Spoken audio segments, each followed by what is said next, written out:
Hi everyone, it's Tamara here with another card making tutorial. This time I'm using the cute image from Sweet November Stamps, Gingy's rolling pin.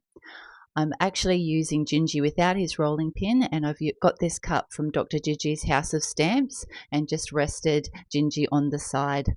The great thing about digital stamps is they're so versatile to making scenes. I'll be doing an ink blended background around Gingy and then some colouring, so it's going to be a really fun colouring card making tutorial. So let's get started with the ink blending.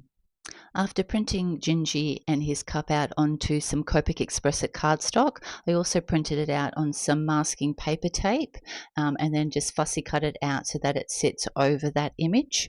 But I'm also wanting to create a table for the cup to sit on. So I've grabbed that masking paper tape again and I'm just lining it up with the grid lines on my glass mat. As you can see, it moved a little bit, but I just readjusted it to those lines, and I'm going to be able to line that up so that it's even on both sides with those grid lines. So we'll just tape that down in place, make sure that's straight, and then I'll just grab my scissors, give that a trim, and we've got our table ready to go for protecting it against the ink blending. I'll be using Distress Oxides ink in Festive Berries, Aged Mahogany, and finishing off with black soot around the edges. I am using some blending brushes because I do find they work a lot better on Copic XPress cardstock. So I'm just blending between the Festive Berries and Aged Mahogany first, just making sure I've got a nice smooth blend before I come in with the black soot. Now, to make sure I do get an even blend, I do go back a number of times back and forth to create this ink blended background. You will see Amy doing this with some sprays using the Copic XPress, but I don't have that, so I've got a heap of ink pads, so I find this works just as well doing it this way. So now I'm just working between the black soot and the aged mahogany, just working in circular motions with those colours and just trying to lighten that up a little bit with the festive berries just around Gingy and the cup itself, and just keeping those darker colours right to the outer edges of our card panel. So once I have done this, I have allowed it to dry first, and now I'll remove our tape for our table, so that that's nice and protected, and we'll just do some Copic colouring with that. And now we'll take off the actual image cover mask itself. So just gently peel that back to reveal our image. Just be really gentle, but this masking tape's really nice. It doesn't leave any residue, which is great as well. So now we've got our perfect image that has been protected from our ink blending. I'll now put on some music while I do some Copic colouring of the image, the cup, and also the table.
I finish the colouring, I'll grab out my Misty and get ready to do our sentiment.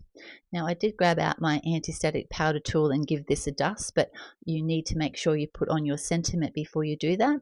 I'll be using one of the sentiments from Home for the Holidays stamp set from My Favourite Things. So I'm just lining that up on my panel, closing my Misty door, making sure that that's straight, and then using that anti-static powder tool again. I'm using my Versamark Watermark ink, double stamping that up so I get a nice clear impression of my sentiment. I've got my folded piece of A4 printer paper to catch the excess of my white heat embossing powder. So I've double sprinkled that on, and now with that folded piece of paper it's easy to get that white heat embossing powder back in. Now there were a few stray pieces of embossing powder, so I've just grabbed out a angled brush and I'm just wiping away any excess powder from around the sentiment, just to make sure that there's no like splotches of embossing powder once I've heat set it. I preheated my heat tool off camera, and now I've brought it to the back first to get off any excess powder that might be on the front, and now that's all nice and melted.